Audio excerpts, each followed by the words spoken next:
Hey, welcome back to Octane Needle Garage. Today we're getting back on Austin's car. We've got about 6 days left. I don't know if we'll make it, but we're going to try. We said we got into this, we didn't really plan on doing all this, but that's what needed to be done. So today we're going to, first thing, we're going to finish cleaning up this K member. We're going to hit it with the wire brush, we're going to clean it up and get some paint on it so we can start putting new parts on it. I've got the rest of the stuff soaked and or cleaned. I'll show you that as I bring each piece out. And then the plan is to get it up into the car. Actually, the plan is to get the motor and transmission mated together, put the motor on the K member, and then we'll put it up in there. Austin's coming by at some point today, so we can both work on it together. Katrina was going to come by, but she had to work today, unfortunately. Womp womp. All right, let's get to work.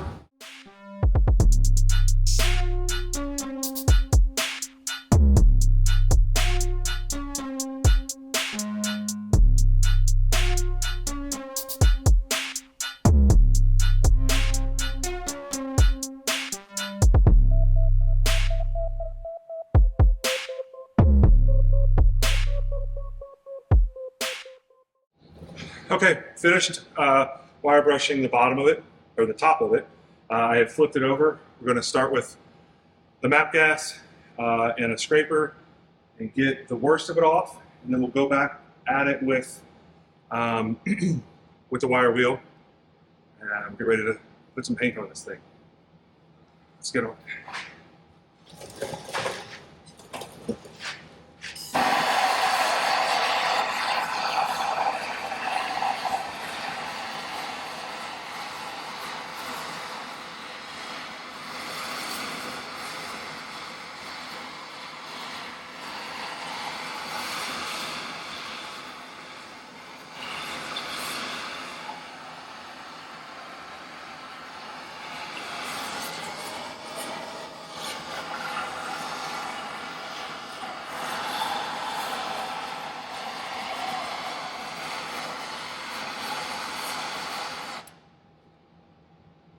Okay.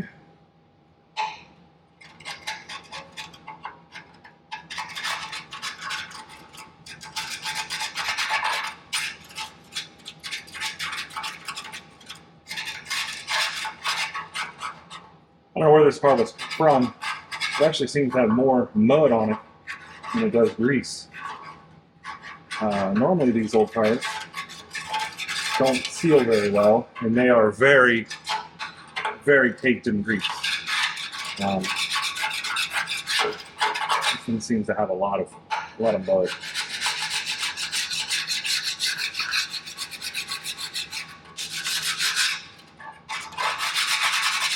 Which this trick actually doesn't work as well with mud. It's more for burning the oils out of the grease. As you can see on the floor, which you may not be able to tell, but the floor looks really dirty, but it actually is just a ton of powdered grease. And that's a whole lot easier to clean up than chunks of beauty wet grease.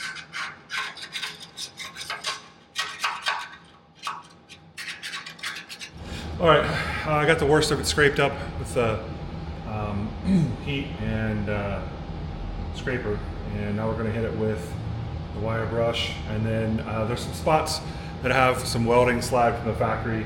The welds on this thing aren't terribly great from the factory. I'm going to clean up a little bit of it. I'm not going to get too crazy with it.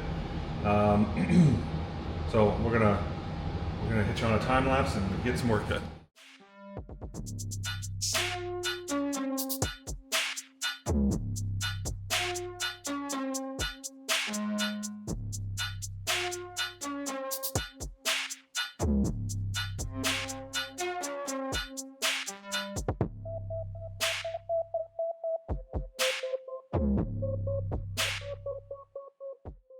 Okay, got it cleaned up, wire brushed.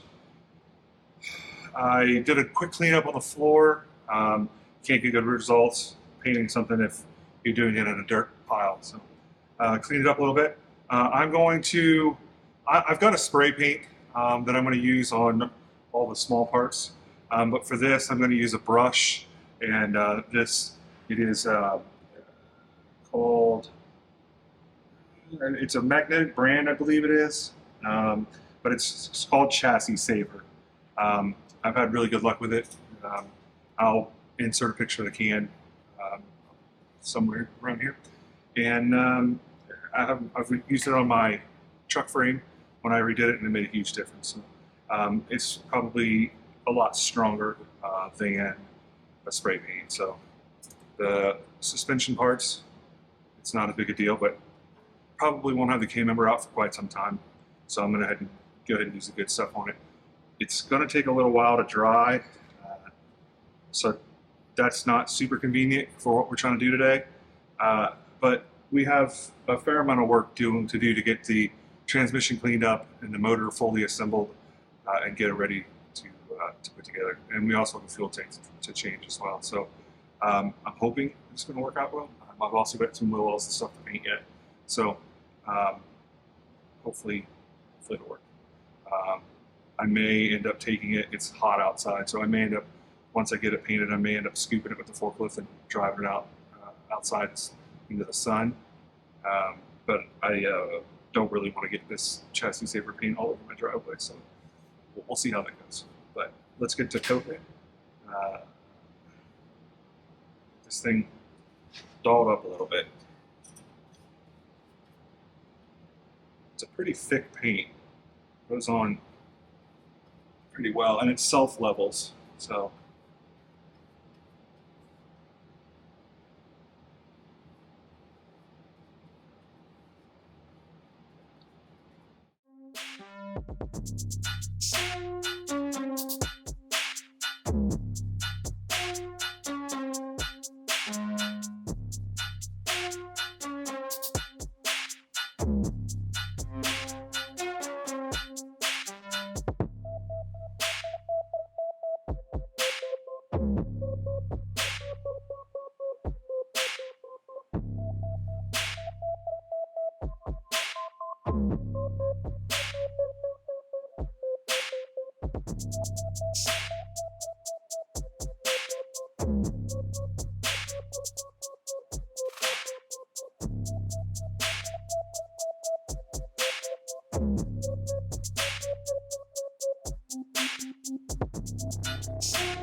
All right, I got everything coated. I've done some touch-up slash, Craigslist rebuilds on the parts of the car up underneath there, a little detailing, just trying to make it look a little nicer. We're getting ready to Austin this over now. We're going to flip this over to coat the top of it, and then while it's drying on the top, we're going to assemble the engine and transmission so we can put it on the mount. The goal is to have this sitting in the engine bay. The goal is to have it in the engine bay by the end of the day, and start looking forward to getting it running. All right, we've got the K-member completely coated. It's drying. We are going to get the steering linkage separated from the box so that I can get the box cleaned up and painted. I'm going to go ahead and mount it on the K-member so I don't have to wrestle it down in there with the motor in there. So go on getting that thing mounted on there. And Austin is over here getting headers put on, and then we're going to mate the transmission to the engine and set it on the K-member, I think. That's going to feel great. Yes. All right, Austin got the headers put on it, and we are working on putting the transmission on. Had a little trouble with getting the torque converter set back in there the way it was supposed to. We did finally get it. So it happened to get an AMC guy and a Ford guy working on a Mopar. But we're getting it. And about ready to lift this bad boy up off the trans jack and set it over there on the K-member. We've got a steering box to bolt on first. And we got a starter we're going to put on before we put it up in the K-member, because it's not going to get any easier than that. So, but we're getting there. Yeah. Hopefully, by the end of the day, we're going to have this thing sitting in the engine bay. So. Who knows when the end of the day is? Yeah, I mean, it's already... I don't know, my kids are going to bed soon, so... It's like you're in the casino in here. Yeah. You can't see the daylight and you don't have a clock. Yeah. It's, there's no clock by design, actually. Well, we were about ready to set this thing on the K-member, and Austin said, let's stick the plugs in, because, you know, can't... I'd rather do it now than not. Yeah, it's not going to get any easier. And I don't know what they were thinking about the clearance on this. You can't get a spark plug on this this spark plug. You can't get a socket on it. Sorry, you can't get a socket on the spark plug. You can't get a wrench because of the recess in the head. You can't. You have to take the header off to get the spark plug out of it. And then this one up here in the front is just the wrong angle. This is, I guarantee you, why that front one was broken. Yeah. It's so this whole side of the header. This one you can just honestly dimple this. Yeah. Like the dimple is here, it needs to be here. Yeah. If the dimple was moved out a half an inch, If it was just one tube, as a problem. Although this one's a pretty just a nightmare. This is a pretty serious problem. Like it's This is just a misplaced dimple. This should have been not here, but here. But this is that's not going to work. So we got to take the header off, problem. and we're going to set this thing on the floor so it's not dangling. Yeah. And then Thousands of dollars. call some people tomorrow. I think is what's going to happen. The K-member. I'll show you what's going on over here. So spindles are painted. That's the cross member that goes to. The cross member for the transmission is already on it. The K-member is painted. I used chassis saver on the bottom. I thought the can was going to be big enough to do all of it. It was not. I needed 2 cans. And so we ended up doing the top of it with KBS or POR 15, which unfortunately is very shiny. The chassis saver was the correct semi-gloss powder coat look sheen. So, but that's all right. The first time it gets driven in any kind of rain or anything, it's gonna dull it up, and it won't matter. So, it's all ready. It's all painted. It's up in the cracks and crevices and everything else. As I showed once before, the surrounding area has been painted. Katrina and Austin already did the engine bay, so that's all good. All right, we are back. Austin is back over there. We are getting ready to put the power steering box in, and he is removing the header that he put on and then took off and then put back on so that we can... Take the spark plugs out that I put in, took out? Yeah, you know.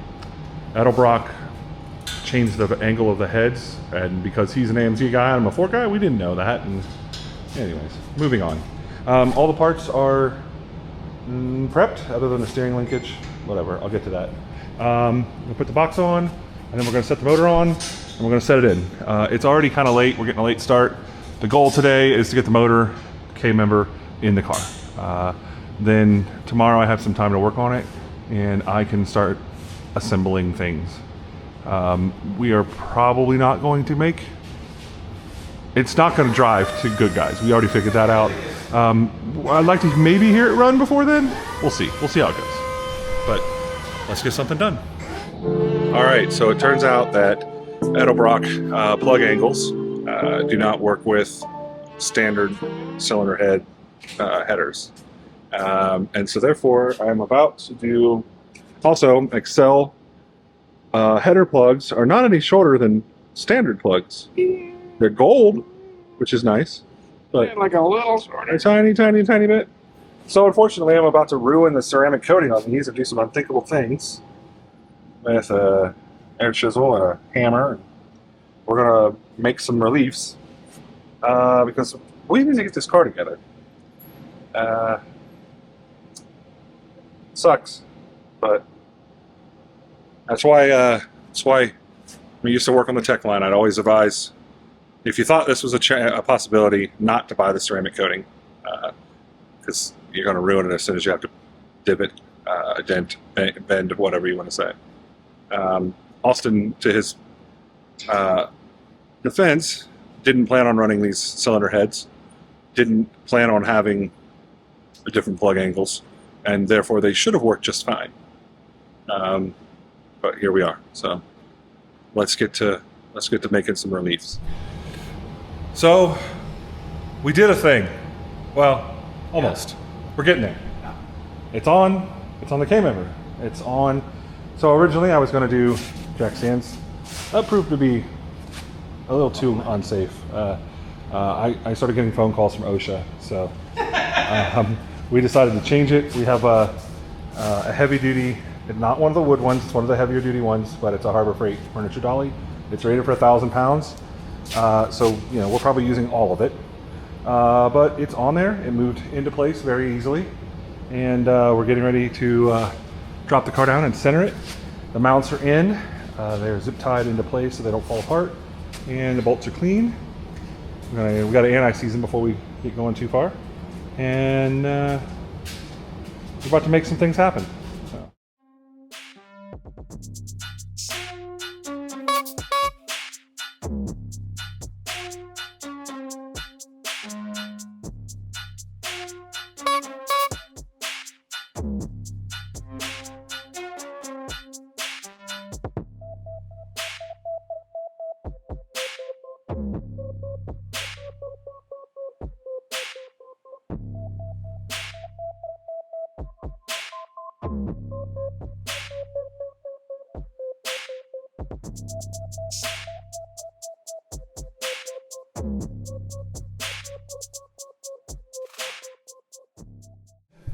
It's in there.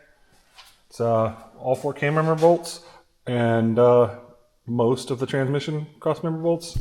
We are going to replace cross member bolts. They have been actually that one's in good shape. The rest of them are a little bit thinner from rust. They thinned out a little. We're gonna just grab some new grade 8s and put in it. But it's in there. So much room. Now for the easy stuff to hook it up. It's a carbureted big block. It ain't that complicated. So. The goal originally was to have it driving by Mopar or by GoodGuys. I think the new goal is to have it run by then. But the goal is definitely to have it drivable by Mopar Nats, which is another 2 weeks. Which is good because I have to go out of town. So we got to get on this thing. So we'll get it done. We'll get Katrina back in it. We'll get Austin off the couch, out of the doghouse, and this will help me a lot. Yeah. She won't care if you're in the doghouse because she'll be out driving her car. So. Yes. So, yeah. No, but excited. It's not even my car, and I'm excited about it. So let's get it done. Listen, the Eagle has landed.